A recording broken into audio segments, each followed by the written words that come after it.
collaboration with the Cyprus Mail, this is the Cyprus News Digest with Rosie Haralambous.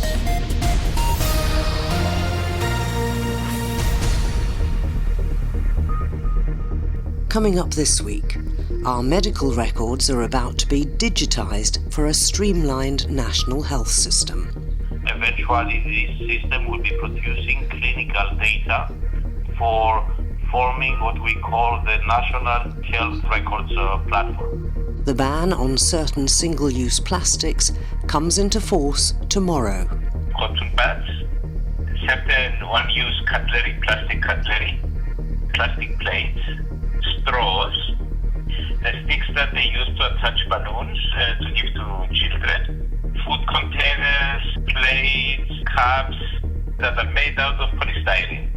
And Spanish vultures are released in the mountains to boost declining numbers of the bird in Cyprus. Many have died due to poisoning. The last population census that took place last May showed that we have 8 birds. The previous census showed that we have 18 to 20 birds.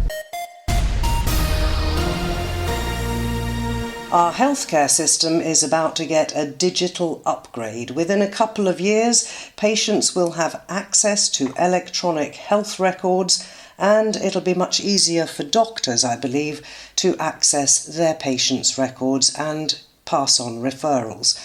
The Deputy Minister for Innovation is Kyriakos Kokkinos. He's been doing all our digitisation for the last several years. He joins us once again. Kyriakos, thank you very much indeed. Now, I know that patients who are with our National Health Service are able to access their own records, but they are at the moment able, I think, to switch off access for even healthcare professionals. What's the new system going to look like?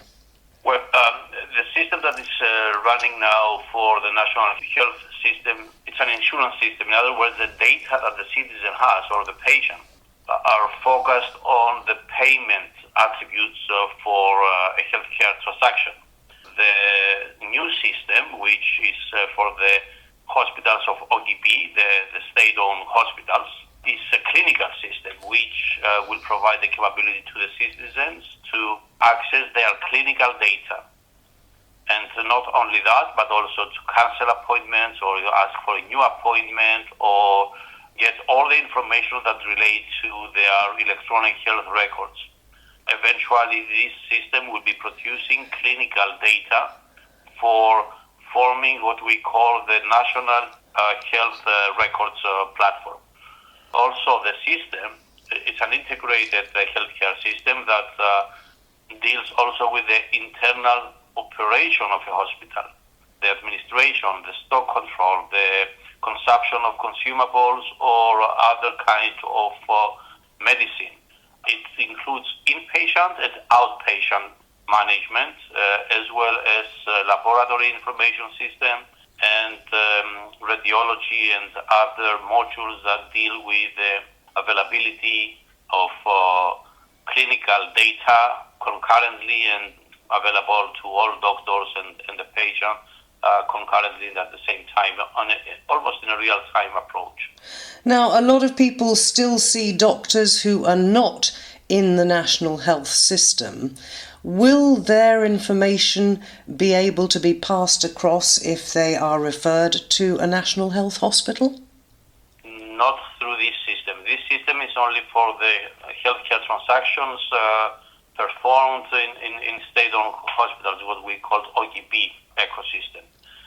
What you described, though, is part of another project that is on the pipeline and will be announced soon, which is the National Health Record, where by law, all healthcare providers, irrespective if these are on the national health system or not, they are obliged by law to provide the clinical data and all the information to a platform that is called the Electronic Health Records Platform. And this data will be able to be shared with all doctors that are related to this particular patient, but also the patient will have a full access to the health records related to this case. That's very important, isn't it? Because if you do, for any reason, have to go to, for example, a specialist that is not in the system, even if you've been referred by a doctor who is, then they have to share that information about your treatment, surely. Yeah, the whole concept and the whole idea, which is very noble and very ambitious, but it's doable, I believe, especially in a small country like Cyprus, is that from the date of birth of a person until the end of life, any health data generated for a citizen will be available throughout the life cycle, from your vaccination as a newborn baby, all the healthcare transactions and visits to hospitals and analysis throughout your life cycle until end of life. This is the whole idea, and this is not a project that is related only to Cyprus. This is a program that is being promoted by the European Union. The roadmap for the European Union will take about 5 to 7 years to be completed. That is our estimate. So a citizen who generates data in Cyprus, for example, if he decides to move to another country, member state, let's say he or she moves to France, or is visiting France as a student or as a tourist, then data will be available to the French system. You understand that this is a very ambitious program, and it's at the beginning of design at European Union level. What we do at national level, because we cannot wait for 7 years, we will provide at national level all the health data of the citizens to be available on a platform. This needs to be imposed to the healthcare providers by law, and the law has been already drafted and approved by the Parliament. So now we have to deliver the technical part and the business model, how this would be operating. And eventually, all healthcare providers, irrespective of on or off the national health system, will have to provide the data to this platform, and this will be a legal requirement. This will not be optional. Now, one thing that a lot of people worry about is the transparency of who can access this information and the fear of people who shouldn't be able to see it accessing it. The accessibility of the data will be limited to the patient only from the side of the society and the citizens, unless the citizen wants to grant access to others beyond him, herself. For example, if it's an old person and wants his son or daughter to have access. From the side of the healthcare providers, all healthcare providers will be able to access the health data in a controlled manner. What do I mean by that? It will be, unless it is a doctor registered to the system, the access will be limited to read only, unless you do the transaction, and the doctor who performs the transaction will have read and write option. The citizen will have to decide and will have the option to limit the general access to all doctors through the profile and the configuration of the system.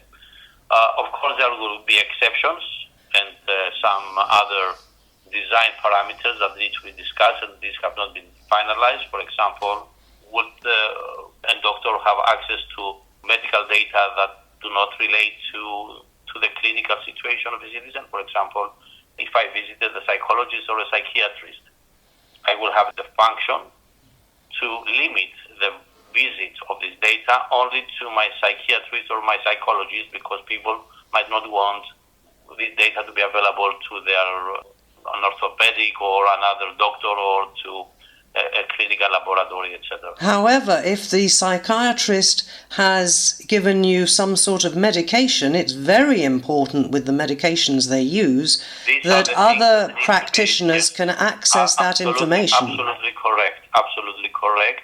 And these things need to be discussed and clarified. This is part of the business design and the business model that will be implemented. And you understand that this is not a technical question. It's a matter of negotiating or dialoguing, is the right word, dialoguing with the citizens and the doctors to decide how you protect the citizen and at the same time how you don't put limitations on the availability of data that will hinder the usability. One last question, and that is how much further we can take this digitisation, because if you're in Scandinavia, for example, you very often don't even need to go to the doctor's surgery. You do online consultations. Online consultation is something that is very popular across the globe, especially in developed countries. And I believe that this is something that we should also put on our pipeline. It is something that formally we did not yet decide to provide. You understand that the ignition of such a dialogue should come from the ecosystem of the practitioners, the medical ecosystem, because it's not a technical thing. Putting a consultation online through Skype or other more proprietary platforms is something that technically is very feasible. There are two aspects to be explored. One is to what extent the medical ecosystem and the patients want to exploit this. And the other side is to see if there are any legal restrictions that need to be revisited, or considerations, not restrictions. Well, it certainly looks like we're moving forward on this. Kyriakos Kokkinos, Deputy Minister for Innovation and Digital Transformation. Thanks for joining me. Thank you. This is the Cyprus News Digest with Rosie Haralambous. Tomorrow is D-Day, or perhaps we should say P-Day, because it's the day that the legislation about the use of single-use plastics in Cyprus comes into force.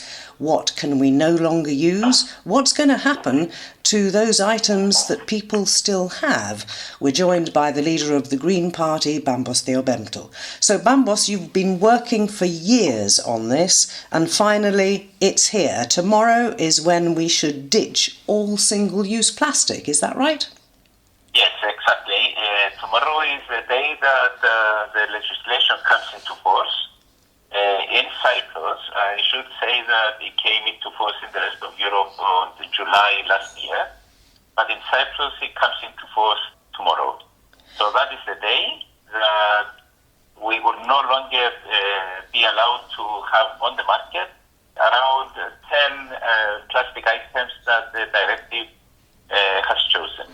All right, in a minute we'll go through that list of the 10 items, but what happens to people who already have those items? Are they allowed to use them, or should they put them straight into recycling, or what? It's only for market prevention, so the law covers only the selling. So if you have it at home, it's okay.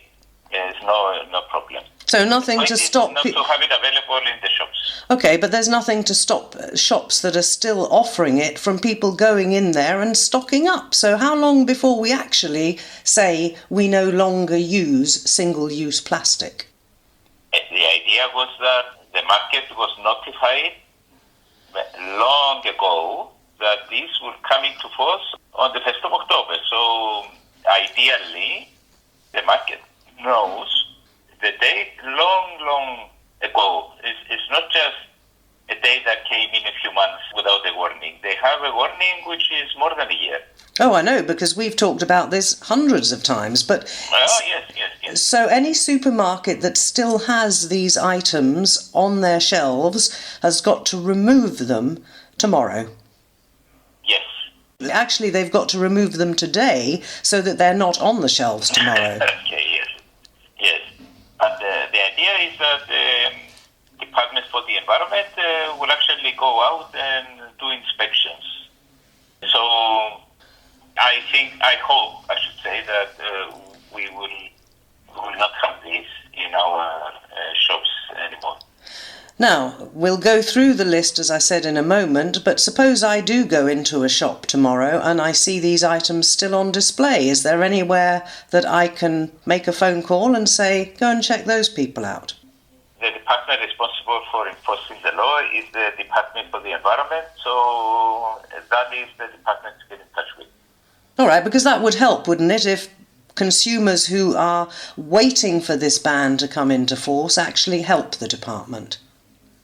Yes, but I must say that there are around 40 vacancies in the Department for the Environment, and I have a feeling that they won't be able to do the type of inspections that they hope for with no personnel to do that. It's very difficult for them to do it. Let's move on then to what exactly we are no longer allowed to buy. I must say beforehand that there is a list of items and there are dates that things will happen to certain items. So the first date that comes into force for us, as I said, it was in July last year. In Cyprus, the 10 items that are not allowed anymore in the shops are, first of all, cotton buds, certain one-use cutlery, plastic cutlery, plastic plates, straws. That is a huge issue in Cyprus because of the frappe and the drinks that they have. There are certain beverage stirrers that they are small plastic ones that they put in drinks. The sticks that they use to attach balloons to give to children. Food containers, plates, cups that are made out of polystyrene. So all these are the items that will no longer be available in the shops or should not be available in the shops or anywhere else. For instance, they shouldn't be given out to people in, for instance, restaurants to take the rest of the food at home or in places where you buy cooked food. Has the Green Party been able to check with a lot of these outlets that they're ready for this? No, we don't have the resources to do this, but what we have done is that during the discussion of these, we made sure that the associations of all the shops, the businesses, etc. in Cyprus, they are aware of this.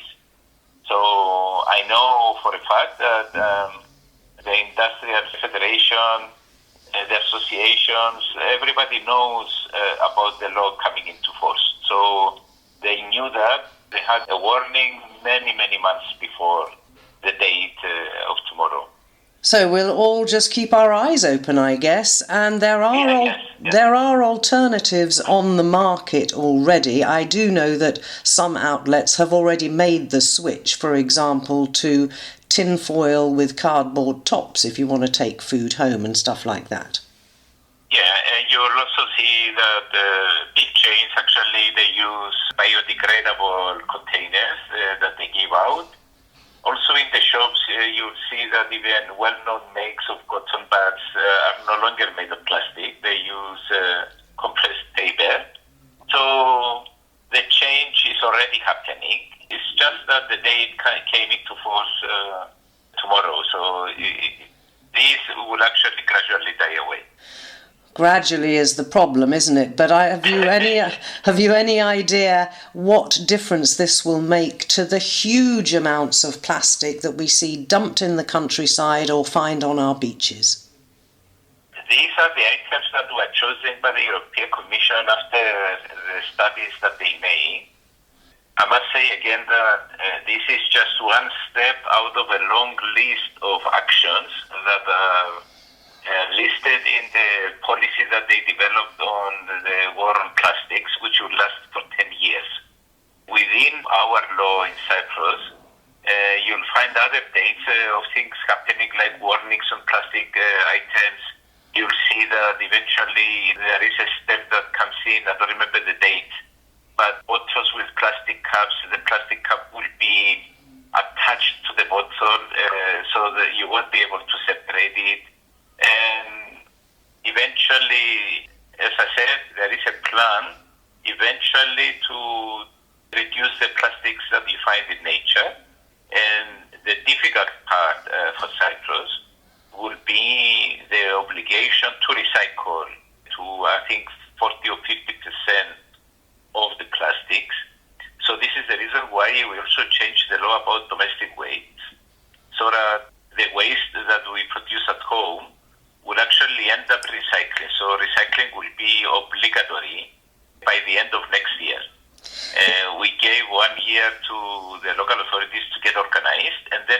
becomes obligatory. If you don't do recycling, you pay a heavy fine. The problem with plastic recycling is that there are so many different categories of plastic.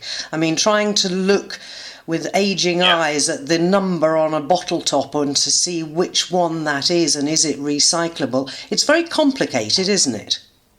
It's very complicated, so this is the reason why every country is asked to actually do its own policy and look into the production that you have. For instance, in Cyprus, I had a discussion with the Recyclers Association. In Cyprus, one of the biggest in quantity items that are not recyclable is the packaging of halloumi.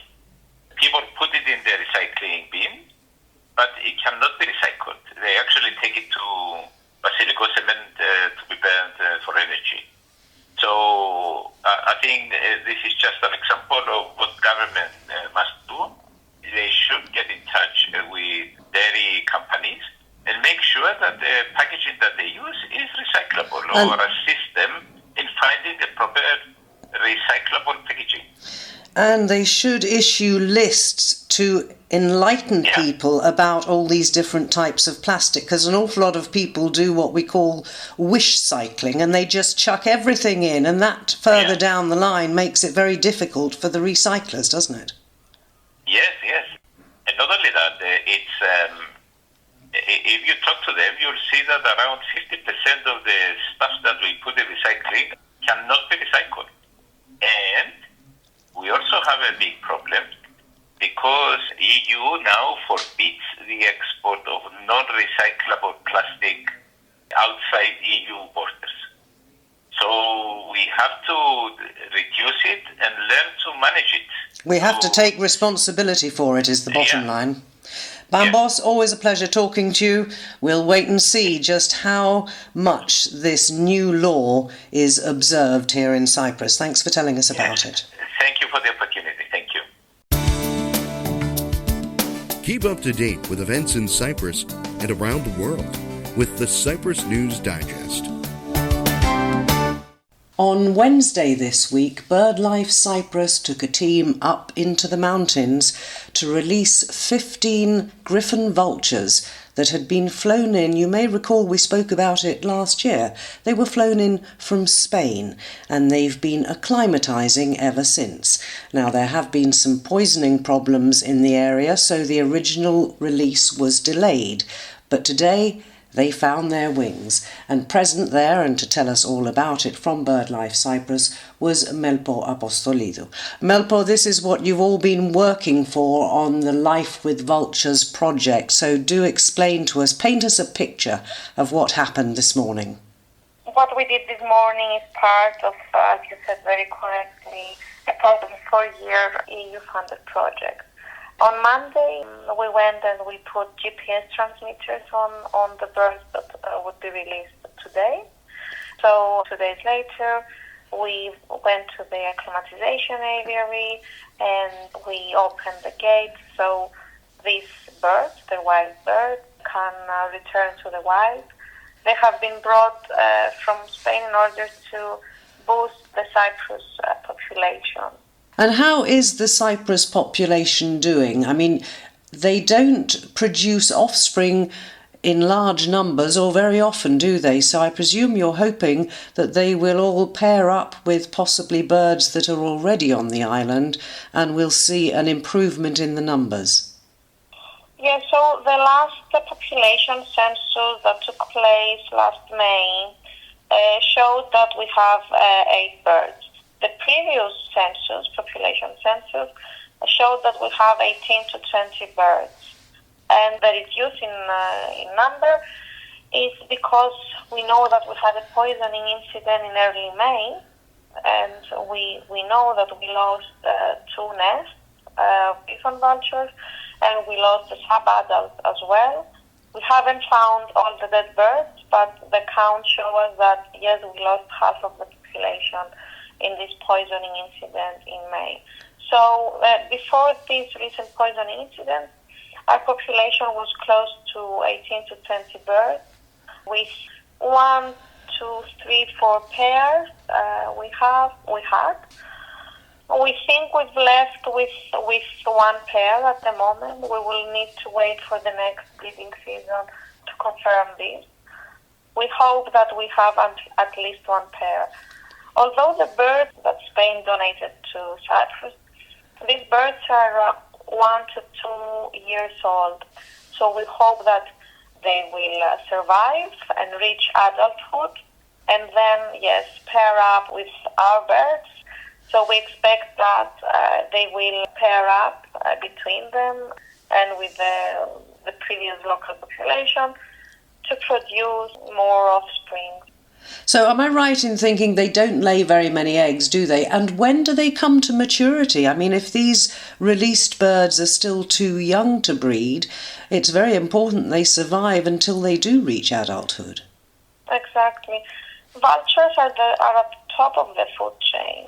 So the biology is this way, so they don't produce many eggs.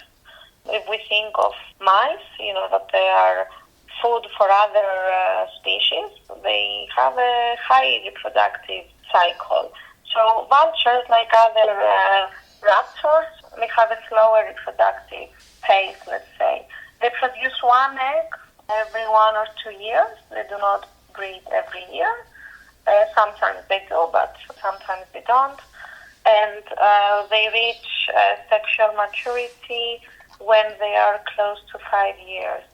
So it takes time, indeed. And imagine that the breeding season starts, let's say, in end November, and it can last until even September, when the chick will fledge and leave the nest. So it is a long procedure, and it has many critical stages that a chick needs to overcome to reach the fledging stage. And then again, when it's a flying bird, it needs to gain experience and manage to reach adulthood.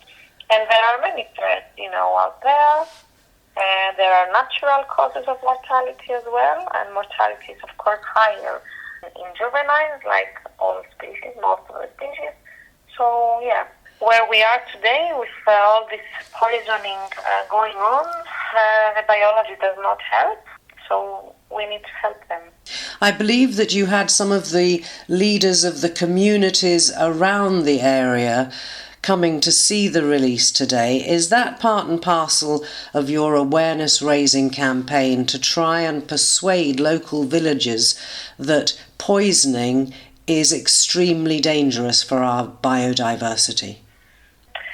Basically, with these tagging and releases, we wanted to give the opportunity to our many collaborators, and local communities are one of the stakeholders of this effort. So we wanted to give them the opportunity to be part of it, to see this effort, and yes, to raise awareness about this issue. With many local communities, we have very good collaboration. We've put up awareness-raising signs, information signs in their villages. We have an open communication channel, so whenever if there's a poisoning incident or there's a vulture situation, collaboration is everything. And yet we still had that poisoning incident. I know you've got 2 dogs now that sniff out poison if anybody suspects it in any area. But there are obviously some communities in which this message has not got across. I often think of poison like fires, like wildfires. They will never stop, and you just need one person to do a huge damage. Think of how loud is the message that fires are not good and they destroy. But think how many fires we have every year in Cyprus. I think believing that we would exterminate poisoning incidents totally is an utopia. It's unrealistic. In an ideal world, yes, we would like to eliminate it totally. But what we're trying to do is minimize it to the lowest frequency possible, and act also in a preventive manner as well through the anti-poison dog units that you mentioned, through the awareness raising, offering other solutions to solve the conflict of wildlife-human or human-human-wildlife. And it is a long-term effort, and it will not stop here. No, I know it won't. And you will be monitoring them, that's the point. If they've all got GPS trackers on, then you will be able to keep an eye on them. And do please keep us informed about how they get on, because this really is of vital importance to the whole of the island and all its citizens. Melpo Apostolidou from BirdLife Cyprus, many thanks. Thank you, Rosie. Thank you very much.